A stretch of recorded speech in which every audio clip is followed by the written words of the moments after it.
तो चलिए आज एक बहुत ही बुनियादी सवाल पर बात करते हैं। सवाल ये है कि जिंदगी में हमारे लिए सच में क्या कीमती है, ये हम पता कैसे करें। तो सवाल यही है ना, कि हम अपने असली वैल्यूज, अपनी असली मान्यताएं कैसे खोजें। मतलब वो चीजें जो हमें बस किसी ने बता दी और हमने मान ली, उनसे परे। देखिए, आज हम जिस सोर्स मटेरियल की बात कर रहे हैं वो इसी सवाल का जवाब देने के लिए एक पूरा प्रोसेस बताता है। और इस प्रोसेस का नाम है सेल्फ एक्सप्लोरेशन, यानी आत्म अन्वेषण। तो इस सफर का जो पहला कदम है वो है मूल्यों की खोज। और जानते हैं इसमें सबसे मजेदार बात क्या है?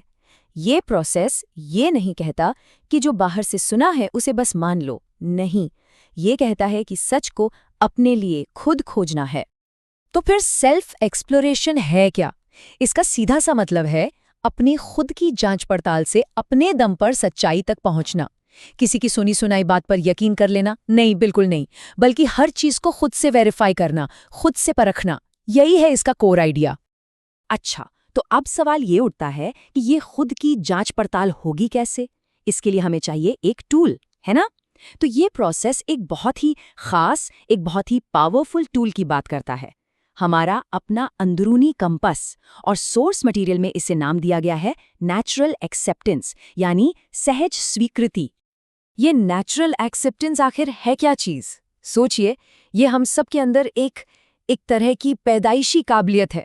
एक आवाज है जो हमें बताती है कि क्या सही है, क्या अच्छा है, क्या कीमती है। यही है हमारा वो इनर कंपास। इसको ऐसे समझ सकते हैं कि ये हमारे होने का वो हिस्सा है जहां से हमें अपने सारे सवालों के एकदम सच्चे, बिना किसी मिलावट के जवाब मिलते हैं। चलिए इसको एक बहुत सिंपल से सवाल से समझते हैं। अपने अंदर से पूछ कर देखिए, हमें सहज रूप से क्या स्वीकार्य है? रिश्ते की भावना या फिर विरोध की भावना? सोर्स के मुताबिक जब भी कोई अपनी इस नेचुरल एक्सेप्टेंस से सवाल करता है ना, तो जवाब हमेशा हमेशा एक ही होता है और एकदम साफ होता है, रिश्ते की भावना। हाँ, हो सकता है कि हमारे काम, हमारा बर्ताव कभी कभी इसके उल्टा हो, पर अंदर से, दिल से हम हमेशा रिश्ते को ही चुनते हैं। और इस इनर कंपास की कुछ बहुत ही कमाल की बातें हैं। पहली बात, ये कभी बदलता नहीं। ऐसा नहीं कि आज कुछ और है, कल कुछ और होगा, टाइम के साथ नहीं बदलता। दूसरी बात, ये जगह के साथ भी नहीं बदलता। और सबसे बड़ी बात, ये हर इंसान के लिए एक जैसा है, यूनिवर्सल है। हमारी अपनी पसंद नापसंद, हमारी मान्यताएं, इन सब का इस पर कोई असर नहीं पड़ता। ये हमारे अंदर हमेशा से है और हमेशा रहता है। तो ठीक है, हमारे पास अब एक इनर कंपास है। अब देखते हैं कि ये हमारे अंदर एक डायलॉग, एक बातचीत कैसे शुरू करता है। एक ऐसी अंदरूनी बातचीत जो असल में तय करती है कि हम खुश हैं या दुखी। तो ये जो सेल्फ एक्सप्लोरेशन है ना, ये असल में हमारे अंदर दो आवाज़ों के बीच की एक बातचीत है। एक आवाज़ है मैं अभी क्या हूँ, और दूसरी आवाज़ है मेरे लिए सहज रूप से क्या स्वीकार्य है। बस इन्हीं दोनों के बीच ये डायलॉग चलता रहता है और इसी से पता चलता है कि हमारे अंदर हार्मनी है या कॉन्फ्लिक्ट। इसको थोड़ा और गहराई से समझते हैं। देखिए, एक तरफ है मैं क्या हूँ, इसमें क्या आता है? हमारी आज की हालत, हमारी काबिलियत, हमारी इच्छाएं, हमारी सोच, जो कि बदलती रहती हैं, कभी कुछ कभी कुछ। और दूसरी तरफ है मेरे लिए क्या सहज स्वीकार्य है। ये है हमारा असली इरादा, हमारा वो कोर जो हमेशा हमेशा तालमेल और हार्मनी ही चाहता है, वो कभी नहीं बदलता। तो अब इसका नतीजा क्या निकलता है? देखिए, इक्वेशन बहुत सिंपल है। जब मैं जो हूं और जो मुझे सहज स्वीकार्य है, ये दोनों एक लाइन में आ जाते हैं, एक दूसरे से मेल खाते हैं, तो नतीजा होता है खुशी। और जब इन दोनों में टकराव होता है, कॉन्ट्रडिक्शन होता है, तो नतीजा होता है दुख। तो यहाँ तक तो बात समझ में आती है। पर अब अगला सवाल ये है कि ठीक है, थ्योरी तो समझ आ गई, लेकिन इसे असल जिंदगी में इस्तेमाल कैसे करें? किसी भी बात को, किसी भी वैल्यू को परखने का प्रैक्टिकल तरीका क्या है? इसके लिए सोर्स एक बहुत ही क्लियर 2 स्टेप प्रोसेस बताता है। स्टेप नंबर 1, अपनी नेचुरल एक्सेप्टेंस से वेरीफाई कीजिए। मतलब अपने अंदर से पूछिए, क्या ये बात मुझे सहज रूप से स्वीकार्य है? क्या ये सही लग रही है? और फिर आता है स्टेप नंबर 2, एक्सपीरियंशियल वैलिडेशन। मतलब सिर्फ सोचना नहीं है, उसे जीकर देखना है।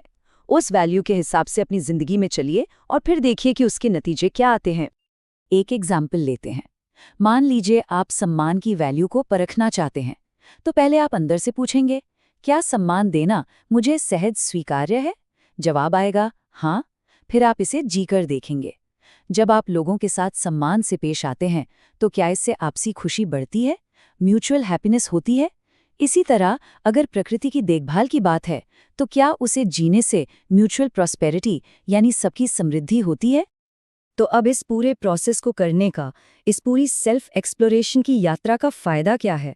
इसकी मंजिल क्या है? हम पहुंचना कहाँ चाहते हैं? तो इसका लक्ष्य है राइट अंडरस्टैंडिंग, जिसे हम कह सकते हैं सही समझ। ये सही समझ है क्या?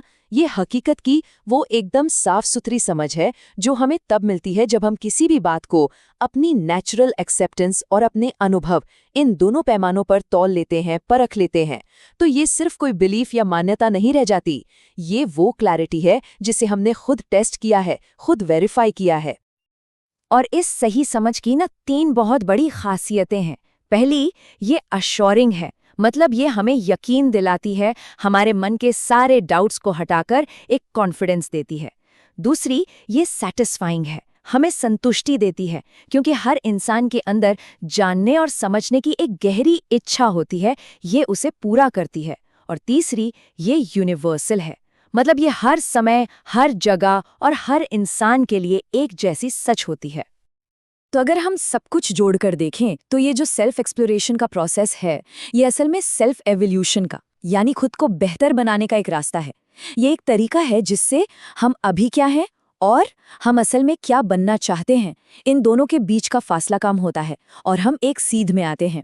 मतलब ये एक ऐसा सफर है जो हमें लगातार हार्मनी और पर्सनल ग्रोथ की तरफ लेकर जाता है। तो आखिर में सोर्स मटेरियल हमें एक बहुत ज़रूरी बात याद दिलाता है। ये सब सिर्फ कोई थ्योरी नहीं है जिसे पढ़ लिया और भूल गए। नहीं, ये असल में जीने का एक तरीका है। तो अब ये सोचने वाली बात है कि हमारी अपनी मान्यताओं, अपने वैल्यूज से जुड़ा ऐसा कौन सा एक प्रपोजल है, ऐसा कौन सा एक विचार है जिसे हम इस पूरे प्रोसेस से खुद अपने लिए परख कर देखना चाहेंगे।